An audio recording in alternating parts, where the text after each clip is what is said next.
So anyway, that whole thing is...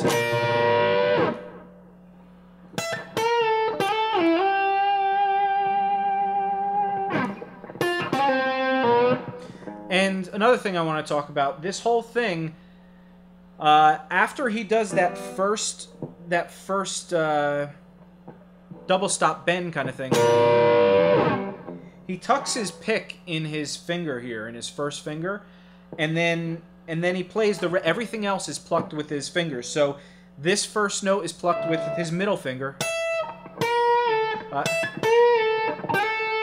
And then he uses his middle finger and his thumb on these notes. So,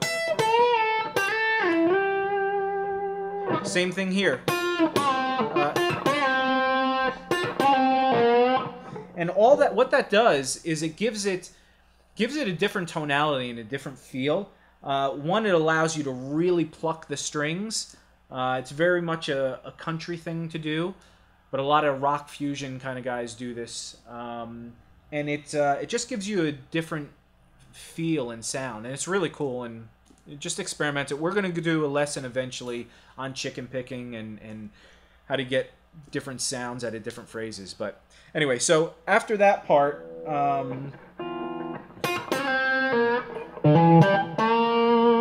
then he does a phrase here where it's the 5th fret to the 6th fret, or 6 to 7 on the A string hammer-on.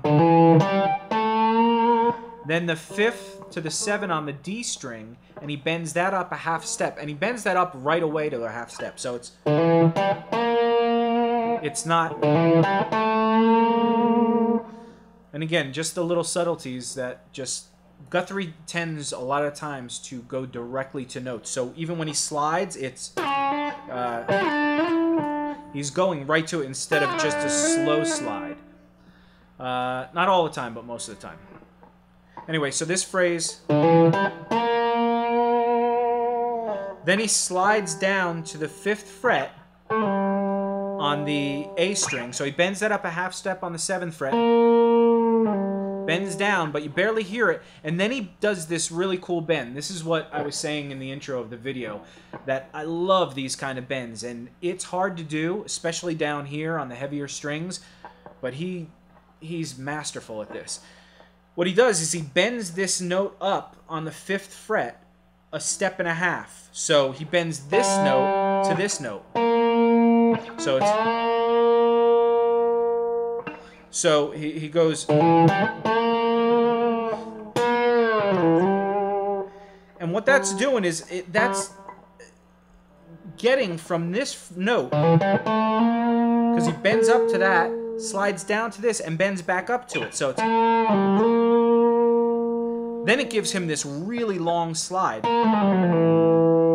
down to that E note. So when he bends that up the step and a half, he slides before he starts bending back up. And that's one of the tricks to this, to getting it to sound like he's just sliding really far. Now the hard thing, or one of the reasons for doing this, again, everything sounds slightly different. I don't know if this was in his mind, but when you slide from this pitch, you can hear the frets.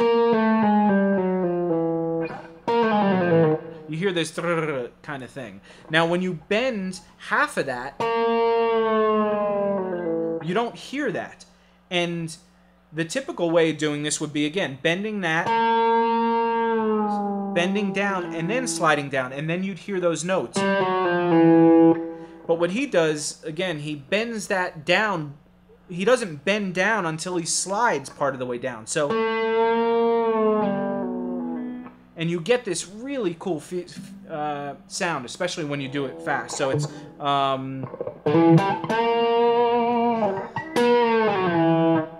and then he slides back up. So he bends that and slides it down to the 2nd fret of all on the D string.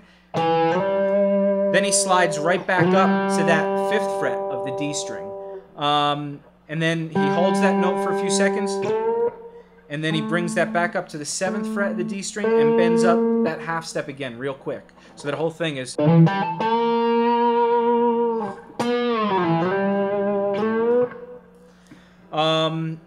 And I always have to shake my finger out after that because that hurts. And if you analyze what's going on with this whole thing here, so the first part is over a G7 chord. Then it goes to a C7 chord, and over that he's playing basically when he bends that note up, that's this note, and that's your major sixth to flat 7 of the C chord.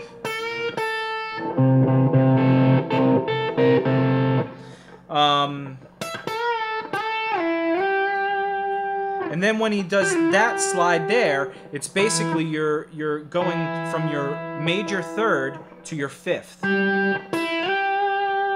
over this C note. So that's why that sounds cool. Again, I like to break this down to analyze the notes based off of the chords, so I know why something is resolving the way it is. So after that part, then he goes to, and you get, that's over the G7 chord, and you get this minor third to major third bend, which is very bluesy and very typical. Then when he goes into this section, again, that's over the G7, you're getting this whole six pentatonic with a 6 in there. So it's this pentatonic that I was showing you before.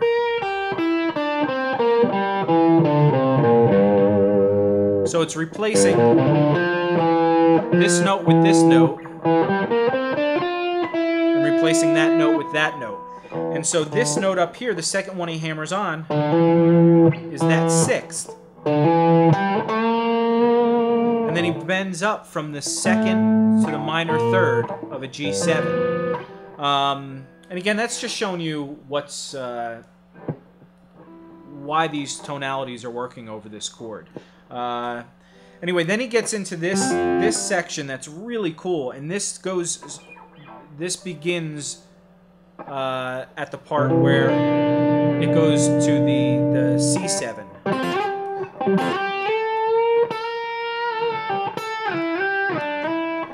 And what's so cool about that to me is the beginning of this phrase, because he could simply do,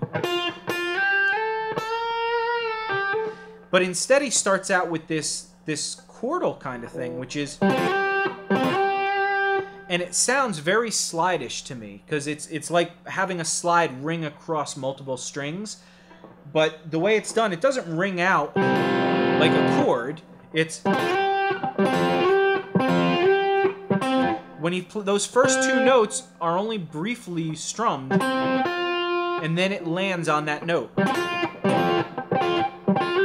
So it's almost like it's rolled up like an arpeggio. And that's basically the 5th fret with your first finger on the D and G string, and then your first finger on the 6th fret of the B string. So that's... And again, everything's being chicken picked. So it's the thumb, the ring finger, and the thumb, the middle finger, and the ring finger playing those 3 strings. So it's... And then it slides up from the 6th fret to the 8th fret to the 10th fret on the G string, and then it does a half-step bend, basically from the 10 to the 11. This is all on the B string.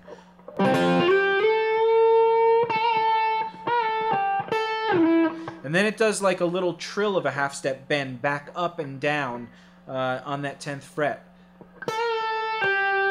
Then pulls off to the 8th fret. This is all on the B string. Hammers on, I think. Doesn't hammer on. Plays the 10th fret. And then slides down. Then it slides down to the 5th fret. Back up to the 8th fret.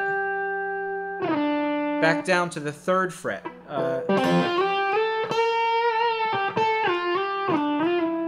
And then back up to the 5th fret. So slowly that's...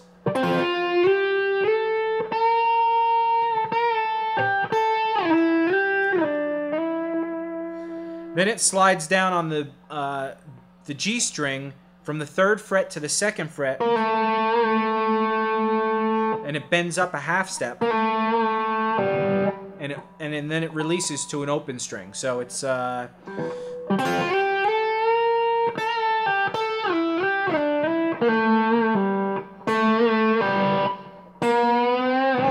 it bends from the 3rd fret of the G string up a whole step.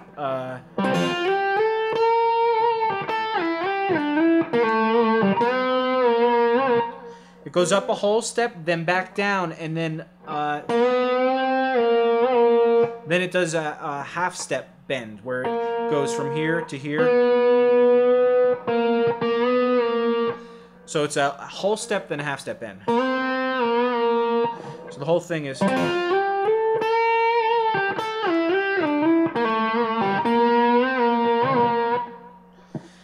Now it gets into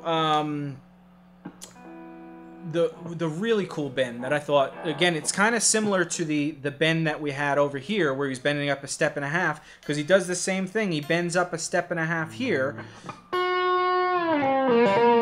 and then he slides all the way down. It's like this slick way of bending and sliding, and then he pulls off to an open string. So that is the 7th fret of the G string, and again, it's bent up actually to this F note, so it's. It'd be nice if I could bend to that note. So that's the same thing, but he does it this way. And again, it's not picked and then bent up. It starts out with a pre-bend, and he doesn't bend down and then slide. He slides basically without bending to that 5th fret. So it's, and then he pulls off from the, he pulls down and pulls off at the same time from the 5th, 4th to 3rd, and then open on the G string. And this is killing my fingers. It's kind of a tough thing. So, and then it lands back on that 3rd fret of the G string. Then he does this little thing where he goes down while he's holding that note. He holds this note, and then he does again, with the chicken picking, he does the 3rd fret on the B string and the G string, but doesn't let it ring together like this. It's kind of rolling. And then it's the 5th fret to the 3rd fret slide on the A string. So, and he bends that up a half step, and he does that twice right before he slides in from the B flat to the B note, which on the 1st fret to the 2nd fret on the A string. So that whole thing is and